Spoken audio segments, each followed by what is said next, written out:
This is immigration attorney Parviz Malakouti, and I wanted to do a short video to go over the broad strokes of the new DREAM Act and specifically what the eligibility requirements are and what I think about the eligibility requirements.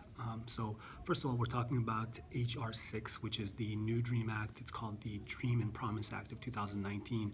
It was introduced by House Democrats last month in March, so March 12th, I believe, 2019.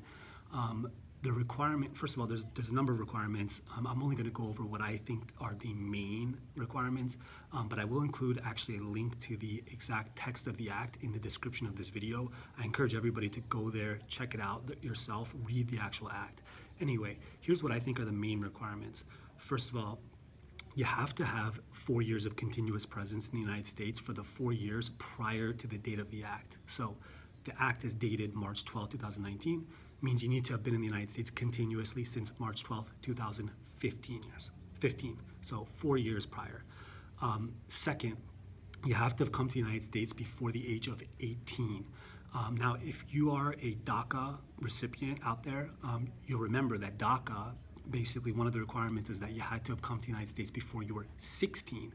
So this new act is actually even more inclusive than DACA because there were people that came here when they were 16 or 17 and they were aged out of DACA. And those people would qualify, at least as far as the age requirement for this new DREAM Act.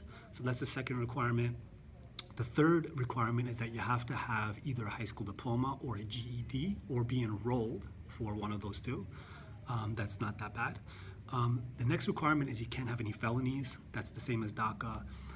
Fifth, you can only have a maximum of 2 misdemeanors with a maximum amount of jail time of under 90 days. So you have to have been incarcerated for less than 90 days and have 2 misdemeanors maximum.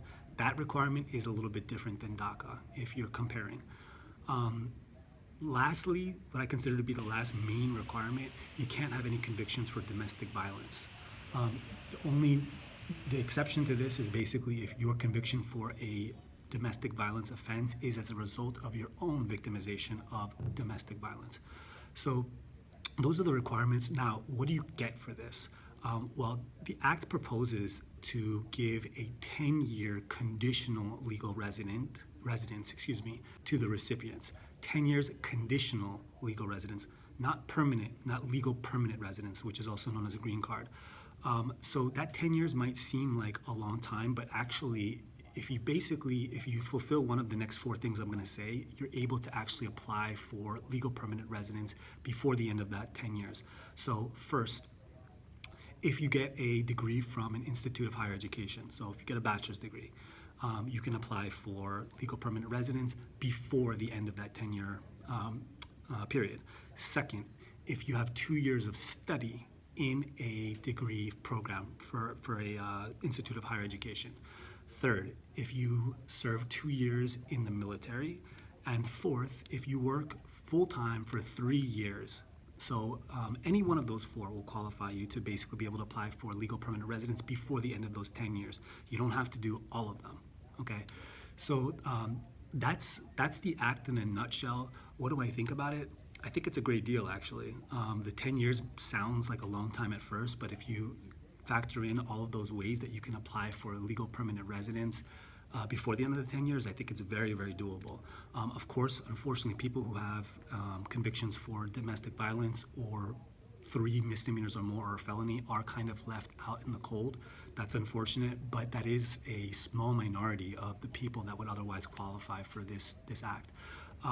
This act is targeting people who are dreamers, and people have TPS, which is called temporary protected status. So if you have DACA or you are close to getting DACA, but you are not able to for some reason, this is something that you should definitely be interested in. Now, what's the chances that this act actually passes and gets turned into law? In my opinion, first of all, I don't have a political crystal ball, but in my opinion, the chances are not good in this session. I imagine it would get through the Democrat-controlled House, but not get past the Republican-controlled Senate. However, I still think it's something very exciting and something to be happy and hopeful about, because if it gets past the House, this is something that we can aim for or hope to possibly get, or something something like this, an iteration of this, in 2020 if we have a fully democratically controlled Congress. So that's it.